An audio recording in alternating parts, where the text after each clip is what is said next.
Welcome to TV Santa Barbara's Community Conversations, where we bring you fascinating discussions with local leaders about topics that everybody's talking about. I'm Dr. Cynder Sinclair, and I will be your host today. And our special guest is Kelly McAdoo, Santa Barbara City Administrator. Welcome, Kelly. Thank you for having me, Cinder. So glad to be here. Oh boy, we're going to have fun. There's so much to talk about. You are amazing. And your professional path is just, I find it fascinating. So if I see if I have this right, over the last 25 years, you have held multiple and various executive positions in city government.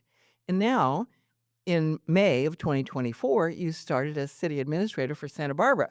Is that right? That is correct. I came down here from the Bay Area where I had worked for several different cities in a variety of capacities. The last city I worked for was the city of Hayward and was there for 14 years Wow. and 6 as assistant city manager and 8 as city manager before the amazing opportunity in Santa Barbara came up.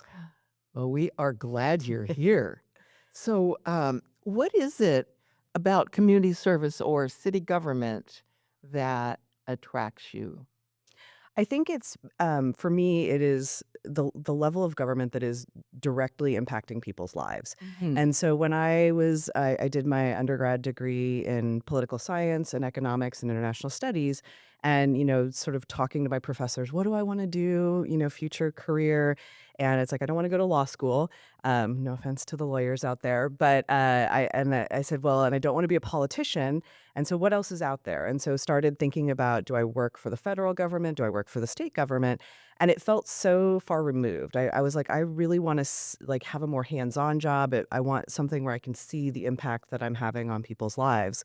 And so in my brain, I thought that was foreign service. So initially I was interested in potentially working for USAID or in foreign service. Okay. And when I was getting ready to graduate, I wasn't quite ready to move internationally. And so one of my professors, he said, you should think about a master's in public administration and local government. And so he's like, you can always go do the international work later. Just get the graduate degree. And I said, okay, that sounds great. So was at the University of Kansas, and they actually are specialize in training city managers. That is their focus is really on urban Mm. management.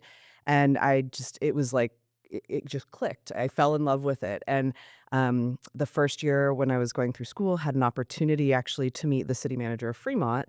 And I was like, this is amazing. This is exactly what I was looking for. And so she hired me as an intern and moved to California. I knew one person in the entire state of California. Oh I my moved out gosh. here and I've been out here ever since. So it's been amazing. Do you ever have conversation or get in touch with that one instructor that suggested that for you? I actually, it's fun. I still see him. He now teaches at, I think it's, oh gosh, I'm forgetting the university, but he's teaching at a different university, and Oh, okay. he's running their public administration Mhm. department. So he actually still comes to the International City Manager conferences every year. Oh, so you still get to see Yeah, I him? get to see him pretty much every year, and he brings students from his program, and so Oh. it's great. So I love that. It local government is actually an incredibly small universe. That city manager who hired me from Fremont, she still works as a consultant in local government and Oh. lives in Southern California. So I see her, and she's still a mentor to me, and I appreciate all the advice she's given me over the last 25 years. Gosh. Well, does this, instructor, do you think he realizes the impact he had on your life long term? I don't know that he does. I don't know that he realizes how much that changed the trajectory of my life. I mean, we've talked about it a little bit, but not. Yeah. I don't know that it's like because of him I'm Yeah, where yeah, I am yeah. now. So Well, it's because of you. You know why? Because you were open to ideas. I mean, you had your bags were probably already packed. You're gonna go somewhere internationally. yeah, But he suggested this to you, and you realized it was a good idea. You were open to it, Mhm. and you said, "Oh, okay, fine. Here I go." And I think for me, I was looking. I didn't really know exactly what I wanted to do with my. initially when I went to college, I thought I was going to go to medical school because and so I started as a chemical engineering major, if you can believe that. And then was like, yeah, no, that's not going to be the path for me. And so Wow. for me, it was always like, how can I help? Like I always, in my mind, it was always about service Mm, to people. And so whether that was through, medicine, and then ultimately it was like, oh, this is amazing. This is the, local government. That's exactly what I want to do. gosh. Yeah. So you kept your mind open, and when you saw what you liked, you said, there it is. That's what I like. I'm going Exactly. there." Exactly. Good for you. That's an important lesson for anybody, whether it's students or people making transition in their life. Yeah, and I would say, for me, it was always kept in my brain like I want to be a city manager, and so I didn't know where. Like I think that's also like having that open mind and the flexibility. Like, what is the goal, and then how do you build that experience base in your career? So like I was very intentional with the jobs that I took. And then also talking to my bosses, like, I think I need this experience.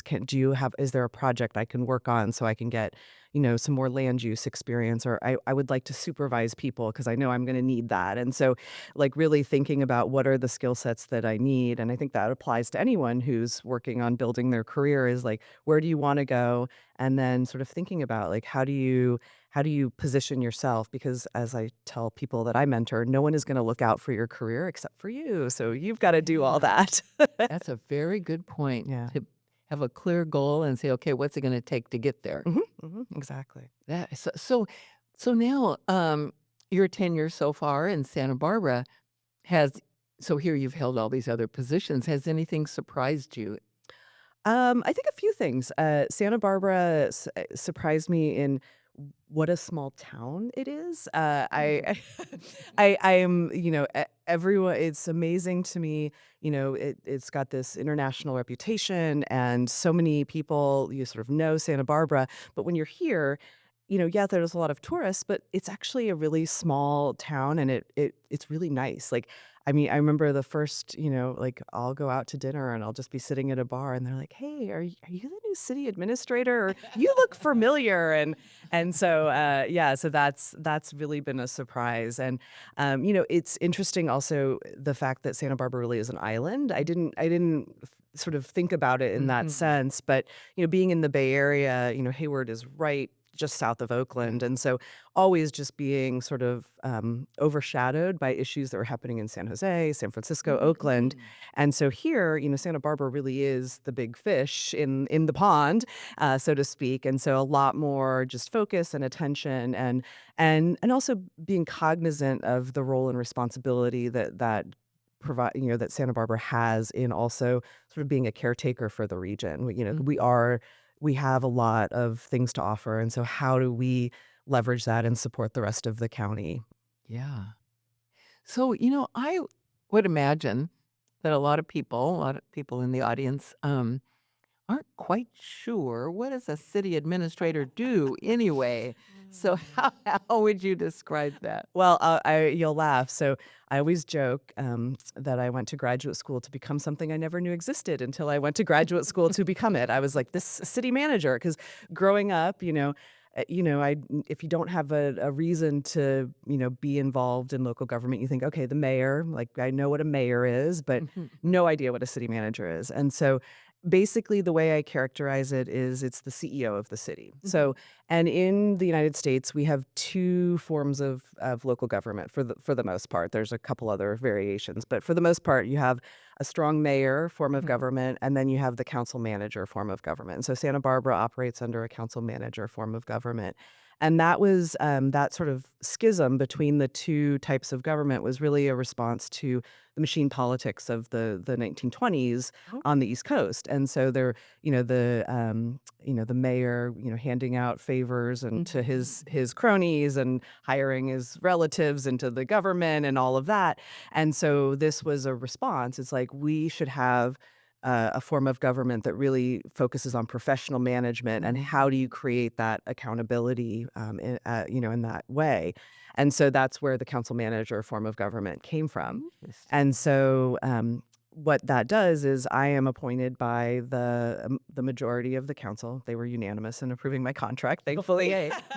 Smart um, people we have there. yes, yes, but I report directly to them, but everyone else in the organization reports to me. So all of Okay. the department heads, so police chief, fire chief, parks and recreation, waterfront, public works, the water department, those planning, community development, all of those departments report to me. And so I work, to basically manage the day-to-day operations of the city.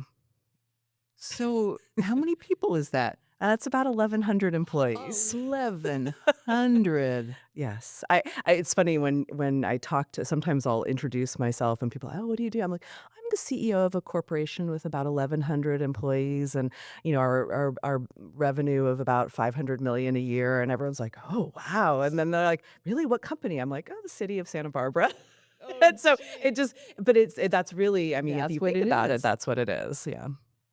So 1,100. Okay, so how would you describe your leadership style? Mm. And you're connecting. I mean, connecting all these people, focusing them on your goals and Yeah. also. I see myself as almost like an interpreter. Mhm. And a facilitator, really, because I am the person who has to sort of take what our technical experts in the organization, our engineers, our planners, our public safety professionals, and help like frame the issues for the council. So what are as those issues are being presented to council, how is the council, what are the issues they need to focus on? What do we need direction on?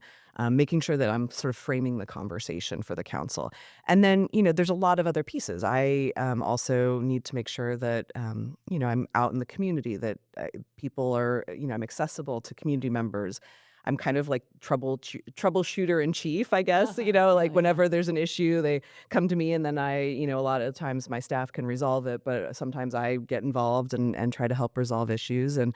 And then, making sure that the organization is high functioning. So one of the things that I love is the organizational development piece. So Mhm. I am a lifelong learner around organizational development. I love reading all the books, Jim Oh, Collins, gosh. all of Yeah, all the yeah, all the yeah. leadership books. And so trying to figure out how do you take those private sector sort of organizational concepts and bring them into the public sector and ensure that we have an organizational culture that enables us to provide the best services to our residents. Well, and I've heard you say you've got 4 words that you use to guide you. I forget what they are, but they're pretty darn cool. So Yes, so when I was younger in my career, I said I feel like I need to have a philosophy or so, like everyone has like right. their leadership philosophy. Yeah. It's not really a philosophy. It's just sort of what guides me. And so the 4 words are care, question, analyze, and perspective. And so for me, for Care, question, question, analyze, analyze, perspective. perspective. Okay. Yes. So care, for me, is number one always, because you have to care about the work that you do. You have to care about the people that you work with and for. And so, to me, just having that sort of rooted in that sense of caring for the work that you're doing and the people around you. Question, I think as a leader, you have to ask the tough questions, and you have to, even if you feel like you need to be the smartest person in the room, you need to let the ego go and ask the question like, "Hey, Mhm. I don't get that. Explain that some more to me." And because if you're not understanding it, someone who's not enmeshed in government is definitely not going to understand it. And so, Mhm. and also just like, why are we doing that? Why do we do it that way? Mhm. And so just making sure you're asking those tough questions. And then analyze, obviously, being able to sort of look at the work and be analytical and bring that sort of the lens of like, okay, how do pieces fit together, and being able to do that analysis at root is really important. And then last is kind of just the perspective. Like the work is not, it shouldn't be who you are. And so just maintaining that sort of balance and understanding that your employees have lives as well, and trying to just keep it in like it shouldn't be all consuming. And so Mhm. just really trying to have other hobbies. I have a daughter, and so just really trying to make sure that I keep that balance in my life. Balance. Mm. Yeah, that's an important I, word. I would say some weeks are better than others for Yeah. sure.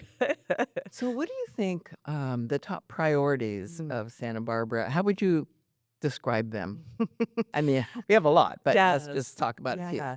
Well, I think there a few, and I always start with the budget and the Mm-hmm. city's fiscal position, and for me, that sort of underpins everything else that we do. Because if we don't have a strong financial base, we can't really do anything else. And so grateful. In November of 2024, the voters passed Measure I, which was a half-cent sales tax measure to support city operations, really sort of shored up and stabilized our budget, which was going through some challenges. But I think right now we really have to think about like how do we diversify the city's revenue base? As most people know, we are a tourism-based Mm-hmm. economy. 50% of our sales tax 50%. comes from tourism. Oh, golly. And so, that is very volatile. And so, my goal is also to think about like how do we position Santa Barbara so that there are other revenue streams coming in. So some of the things that we're talking about is can we leverage some of the land at the airport and bring in sort of companies that are going to bring in jobs and different Mm. revenue streams. And so really starting to think about how do we strategically position the city not just as tourism, but we also have, a robust industry base that will also allow jobs for people.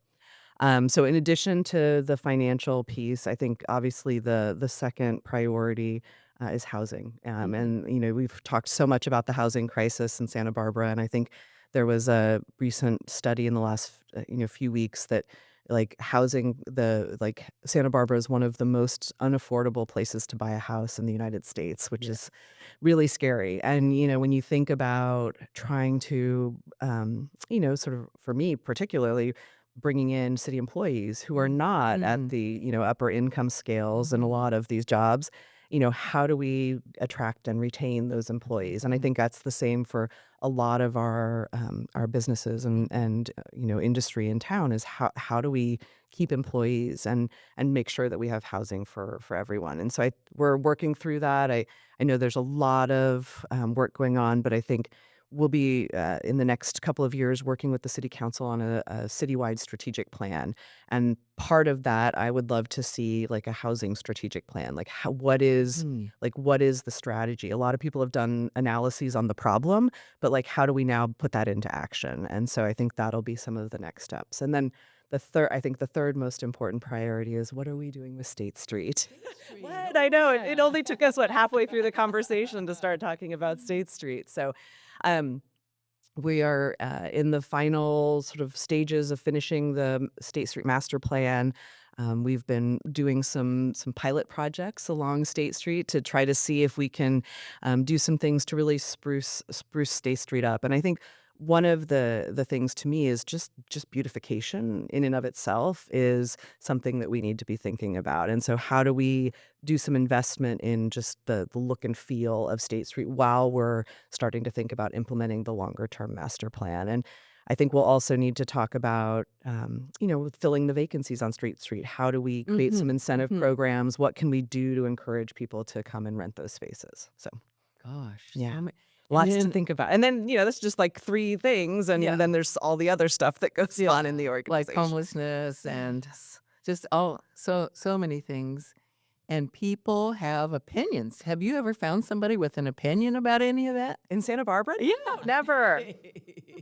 Yeah, lots of strong opinions about things that sometimes you might not think somebody would care that much about, but they do. And so, how do you Mm. keep your cool when everybody around you is so adamant about their point of view? Yeah, I think the biggest thing in this job is you have to learn not to take things personally. Mhm. And again, it's that perspective. How like this is I'm doing a job, and I try to as I've matured in my career, really tried to push back on people who attack people and not the Oh, problems. oh, good. And Good so for like you. really just sort of say like, hey, you can get really frustrated with what's happening, but the moment you start attacking staff or, Mhm, mhm. people in the, other people, that's when it's not helpful. We're not going to get anywhere. And then you're just going to cause people to shut down. And so I think, I approach every situation in problem solving mode. So like, listen, like you have to, sometimes people who are upset just need someone to listen to them Uh-huh. and sort of like, hey, what are the, like, and trying to really try to distill down what the root issues are. And so I think you have to have a lot of patience and just, just have some empathy for folks. I think, people, by the time they get to my office, they've probably already been frustrated 12 times along the way. And so I usually get the maddest of Gosh. the mad. And Yeah, so yeah. really just like, and I think that's why it's so important for me. I leave a lot of time on my calendar just for meet and greets, listening, coffees, and just kind of hearing what's going on around the community and hearing from folks who are facing issues. Well, and I think using that word empathy, I've heard you talk about the importance of that in sort of relationship building, Hmm. community building. Maybe you could tell us about Yeah. how you do that. Well, I mean, I think it's just starting from a place of like I'm here to help, and I think that's something I try to reinforce with our employees as well is we are public servants. And so like if you didn't get in this job to be in public service, maybe that should be something you look at. And so really starting from that place. And, I think empathy is, when you're actually listening to hear what the problem is, Mhm.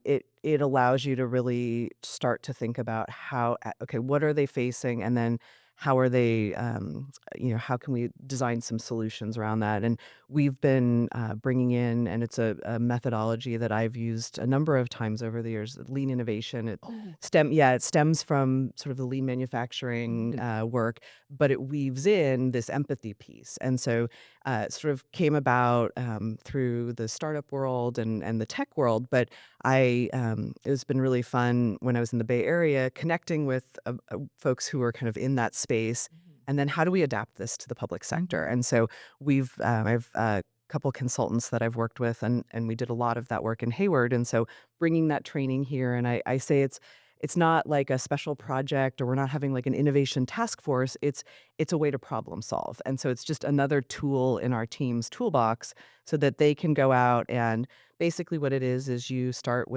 learn all you can about the problem. We say you fall in love with the problem. And in government, a lot of times we're like, oh, okay, people have said homelessness is an issue. There's this program in this other city. Let's implement it. And so we spend a year like developing the program for Santa Barbara, and we spend, hundreds of thousands of dollars, and then we roll it out and it's like, "Oh, yeah, that didn't work." And Oh, we've gosh. wasted all this time and money. And so this kind of flips it on its head. So okay, homelessness is the problem. Let's talk to some people first. Let's see like what elements of homelessness are really causing the most issues, and then like, okay, let's as we've talked to these individuals, are there certain things that we can try as little small pilot projects to and before we spend hundreds of thousands of dollars really doing that work up front. And I think I think that's important whether we're designing a new ordinance, whether we're designing a new Mhm. program, a new service, is just doing that conversation up front before we put a lot of work into Right, that is designing so it. wise and so practical, and I don't know, I don't think many people would think of a city doing that experimentation. In fact, I read something recently about something that you were experimenting with, and I remember thinking, "Well, isn't that an interesting approach and practical?" Well, and I think there's also a fear factor in city government. It's like, Mm. "Oh, we're gonna get criticized if we try some," Oh, good and point. so I think that, "Oh, you're wasting money," but I said, for me, it's like, well, I'd rather spend a little bit of money now, try something out Mhm. versus spend it like investing millions of dollars in something and then it's not working. And so Yeah. I think that to me is the argument for the pilot project. And we have to take a little risk, and that's where, my job is to shield my staff members. It's like, Yeah. okay, hey, I authorized the pilot project. Yes. Okay, let's see if it doesn't work, it doesn't work. But we instead of spending hundreds of thousands of dollars, we did something a little smaller to see if it would work. And it seems to me you have an interesting way of, keeping the channels of communication open with your 1,100 employees. Yes. And so, yeah, tell us about how you do that. Yeah, I mean, I think it's always a challenge. And I think any CEO will tell you, like, trying to keep a pulse on the organization, connect with employees is always challenging. Couple strategies that I've used, which have been fairly successful in my tenure, has been I do quarterly Zoom calls. It was like Mm. the best thing that came out of the pandemic. Yeah. And anyone in the organization can log on. And, it's great now because most people know how to use Zoom and they can do it on their cell phone. So you've got a park maintenance worker. He can sit there and Oh, watch the Zoom call on his phone, oh take, gosh, that's so great. we give all employees the ability to take that hour that we Mhm, do that mhm, Zoom call. mhm. And usually we try to do like about 30 minutes of presentation on issues that are happening in the organization, and then we do 30 minutes where it's open Q&A and employees can ask anything and everything, Oh, and they wow. do. And so really, I think that openness to be like to answer the questions from employees is really helpful. And so a lot of times I'll have some of my department heads on with me to respond to those.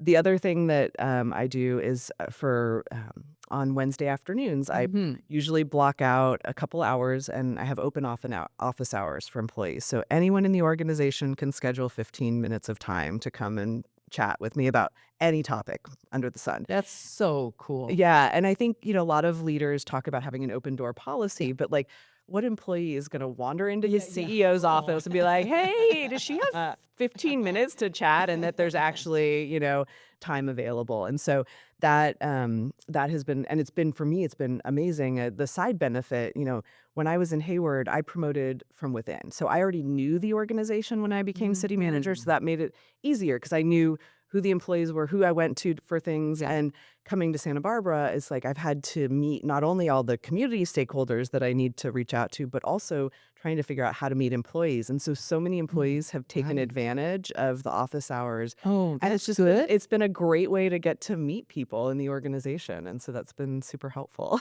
Do you think in the beginning some people were kinda hesitant? Like, I don't know, you go first. Oh, okay, Oh, okay. Now tell us how it was. absolutely. It was like they're like, "Is this for real?" And, like, there was a lot of, like, calling my executive assistant, like, "Is this, like, legit? Is this true? Like, can we do this?" And then it was funny because once the word got out, it was like, it's a lot of takers, so it's been great. Gosh. So, let's say years and years and years from now, Mhm. um, you're looking back at your career here, your time in Santa Barbara. What would you like to be proud of? Mm. Oh gosh. Well, I would love to be proud of sort of developing, you know, a housing plan for Santa Mhm. Barbara that the community really gets behind, and that people feel, there's not this argument about density. I think we can do density in a way that fits within the character of Santa Barbara, and I think there's ways to do it in the community. I'd also love to be able to have a legacy of just like the financial stability of Mhm, the mhm. organization, and that we've diversified our industry base and created some different economic Mhm. sectors to really support the organization. And I think what would, like, if in an ideal world, I would love to be able to solve the storm flooding problems. So that would be Oh, like wow. pie in the sky. But Yeah. we've got some assessments going on right now. But it's yeah. So there's a lot of things, but I think the flooding and really doing some of the infrastructure. We've Mhm. got a fire station we need to relocate.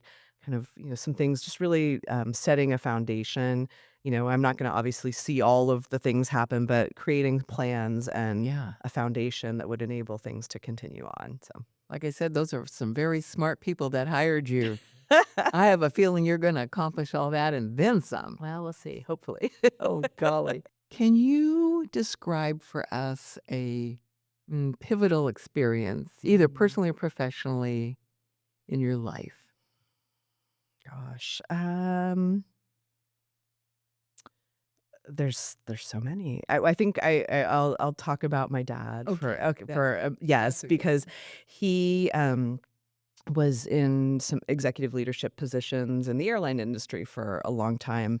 And for me, he really modeled leadership behavior that I really admired. And I think that just watching that as I was growing up. So, while he was, in finance in that world, he would go down and throw bags with the bag Oh handlers, or he gosh. would like, kind of once a month go work as a flight attendant on a flight to, just make sure he knew what the experience of being an employee for the company meant. And so that has always resonated with me, is like really understanding like what are the experiences that your employees are having. And and again, it's the listening, like how, like, okay, what challenges are you facing, like, and they feel comfortable coming and saying, hey, we're having this issue, like what do we do, like how do I deal with it. And sometimes the best ideas come from the people who are doing the actual work. Right. So so I think that that has been just something that's shaped me. And I would say similarly, my mom, growing up, she did a lot of nonprofit service work. So just Mm-hmm. really, and I think that's where kind of the service mentality came from, is watching her work with, kids with challenges, and older adults. She just did a Mm-hmm. lot of community service work, and so that was, and she always made me come with her to Oh gosh.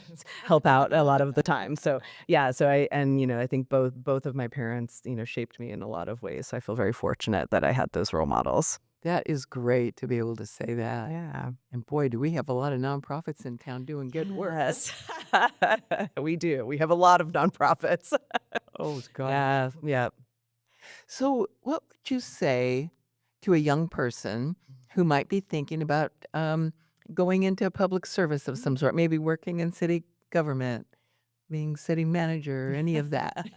I would say it's an amazing career. I mean, there are challenges, obviously, and a lot of, I think not everyone wants to be city manager, and that is fine. But there are good paying jobs. We get good benefits, and I think people overlook it. And Mhm, I think mhm, particularly, for folks who maybe didn't go the college route, there's a lot of opportunities. I mean, I look at our water treatment plant, mhm.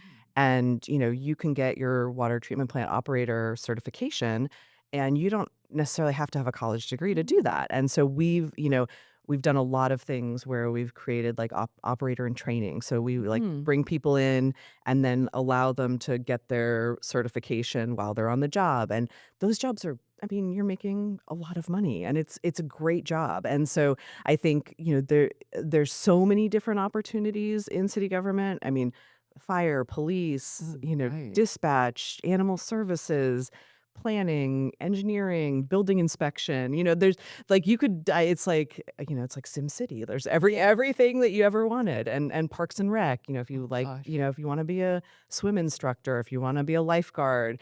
And so I think, the biggest thing is really sort of taking a look at, and Mhm, just kind of keep it like, okay, what are all of those different opportunities? And there's a variety of different ways to mhm, get there. And a lot of cities, we're working on trying to develop a citywide internship program. mm. So Oh. how do we, and I would really love to see more partnership with our school district, Mhm. where we're creating pathways for students that, and how do we funnel people who are already here in the community into those local jobs. Yeah, that's a great that's a great goal.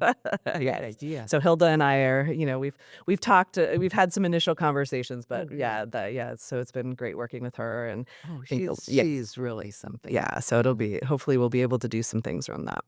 So I think I heard you say one time, something like, "Well, people don't even think about city administration or any until something goes wrong." Yeah. Something very basic. Mhm. Like, give me an example. Well, so it's a joke. It's like it's the part of government that touches your daily life and you don't even know it. So turning on your water, flushing your toilet, the stoplights, calling 911. There's a stray dog in your front yard. All of those things are things that local government does, and I do. It's like, well, and here in Santa Barbara, like making sure the beach is clean, like those things. It's just, oh yeah, that's the city. So Gosh, such a broad scope and everything's so important. yeah. Gosh. Okay, so I've heard you refer to your daughter, Yes. and so I think that's just a fascinating story, so fun. Equestrian competition. Oh my word. Tell us Yes. about that. Yeah, so she started riding horses. She does hunter jumper, back probably like 7th grade, I think. So she's a little late in starting, but just, fell in love with horses. I tried her in every other sport. I'm like, anything else, sweetie? Like anything? Are you sure? Little did I know where it would lead us. And so she rode all through high school, and then ended up, she's currently attending University of Lynchburg in Virginia, and has started on their equestrian team there. And so she's trying to figure out like the college life, and does she want Yeah. to continue to do that, or so she's like, oh, maybe I'll try barrel racing. I'm like, okay, great. So we'll see. And it's great because Santa Barbara, obviously there's a lot of opportunities to continue her horseback riding. So we'll see where she goes with that. So Oh gosh. yeah. She's lucky to have you for her mom. Oh, sure, honey, you could try that. She's lucky she's an only child. That's why. I said if you had a sibling, we would not be able to do this. So yeah, it's been good though. And I hear rumor that you've got a couple of darling doggies. Oh yes, yes, my dogs. They are. I have a corgi named Addison, and a dachshund mix named Bailey, and so they are. Yeah, 7 and 2 now, I think. Oh. Yeah, so they will not be in public because they do not play well with others. Everyone always asks me, they're like, "We never see you out like at restaurants with your dogs." I'm like, the one time so my older dog, the corgi, she just gets very territorial, so she barks at everyone. So I was like, "Oh, I'll take the dachshund. We'll go out to dinner." And so I'm sitting there, and I tied the leash around, and next thing I know, she had chewed through the leash, Oh, and she no. had taken off, and Oh, I was like, gosh. "And here we go." So I had to chase her down through the restaurant. I was like, "Yeah, we're not doing this again." So yeah, but she's matured a little bit, so maybe we'll try again. Yeah. So, Oh, but they're fun, goodness. and it's been great getting settled. Living over on the east side, and Mhm. really enjoying that. And I just one of the things I love about Santa Barbara is how walkable everything is, and Mhm. just that was one of for me. I really wanted to be walking distance to downtown, walking distance to Mhm. the beach, and so was able to find a spot. Yeah. So really fortunate. And you join Newcomers Club. I did join the Newcomers Club and been having a lot of fun. Yeah, Oh, that's been good. great. That's good. Yeah. So, Kelly, what would you like people to know about the city of Santa Barbara? Hmm. I think what as I said before, it's a feels like a very small town, and I think Mhm. a lot of people have been here for a long time, or have spent most of their professional lives or their adult lives in Santa Barbara, and and kind of feel like, oh, all of the stuff that we're dealing with is unique, and we're like no one else is facing. And I would say Santa Barbara is an incredibly special place, but the issues we're facing are not unique. I think every city in California Mhm. is dealing with homelessness, is Mhm. facing a Mhm. housing crisis, financial challenges. How do we revitalize downtown? And I think the amazing thing about Santa Barbara is we have so many resources here, and so I feel like it's my job to figure out how do we have the city partner with our nonprofit and foundation community. How do we partner better with the business community, and really Mhm. creating those relationships, because that's the only way we're going to address some of these really difficult issues is Mhm. you've got to do it in partnership. There's no the city can't do it by itself. None of these agencies can do it by themselves. So we really need to be working together. And so my job is, I think, like kind of the networker. So I'm pulling all the people into the web so we can Ooh, come yeah, yeah. together. So, a lot of collaborations and Yeah. actively searching those out, Yeah, fanning the exactly. flames of that. And really taking advantage of the brain power that we have in this community. It's what one of the things that surprised me was how many people, came here to retire. And so it's like I had this amazing professional career, and then I just loved Santa Barbara, so I'm here, but they're not ready to be fully retired, and like how do I contribute my professional skill set, and still have a meaningful purpose. And so I think there's a lot of that to be leveraged in the community. Yeah. So, I'm really glad you're working with Hilda and the schools in helping them understand what a great opportunity, employment opportunity, Mhm. city government can be Yeah. for young people. Yeah. That's just, I wonder if that has that been done before? I mean, some of the things that you're doing now, did you like I don't know, experiment with them or do them in other places? Some of them, we had, it was really interesting. We had a program in Hayward, which I was great, with our continuation high school. So Mm. kids who had like Oh, really kind of the most struggles in their lives. yeah. And a woman named Davita Scott, just phenomenal, just amazing, inspirational young woman. And she created this program it's called the Raising Leaders. And she got all of like me, the mayor, council members, all these folks to basically come and sort of mentor and talk to these kids who wanted and like, hey, what do you want to do with your life? Just because you're at the continuation high school, it doesn't mean you can't have a job. And so we actually created an internship program. Mm. And so we had some of her students worked in our fleet maintenance shop as interns, worked in the city manager's office as clerical interns, really trying to like help them understand like there are jobs and you can make a good living, and how do you do that? And so my favorite story was a kid who had been in foster care Mhm. and lost his parents, and he wanted to be a firefighter. And so he basically started doing kind of ride-alongs and internships with our fire Mm. department, and then got hired on with the county fire department once he went through his Oh, got man. into paramedic school. And and it was just like but so I think there's so many opportunities like that. And how do you just create the pathway? And that's where that relationship building comes in. Like you start the conversation, like, could we do this? Can we do we can do this. Let's do this. And so and just that willingness to try something different. Gosh, that is great. So I think I remember you saying that you're building an intern program here. Yes, and that one is, I think, not quite as similar as the one in Hayward, but just how do we create opportunities so young people can see what is Mhm. available in city government. And I think it can be a really cool program because in addition to just having them available and working in different departments in the city, doing some group activities together, so really like helping them understand like Mhm. what it means to be an intern and work for the city. So yeah, so more to come. There's a lot that That's exciting. I want to accomplish, and I have to, Yeah. some limited time constraints. So just trying to figure out how the pacing and the cadence of getting all of that My done. gosh. Well, I'm excited just listening to it. So we only have a couple minutes left. Is there Okay. anything else that you want our audience to know? No, I just I'm so grateful to be here, and the community has been so welcoming, and it has just been amazing, and I'm just really grateful and really excited, and hope to have a long tenure in Santa Barbara, and Yes. just grateful to be part of this community. Good. Well, we're glad you're here. Thank you so much for coming on our show to share all these fabulous ideas with us. Thank you for having me. It was great. And thanks for joining us on Community Conversations, and we'll see you next time.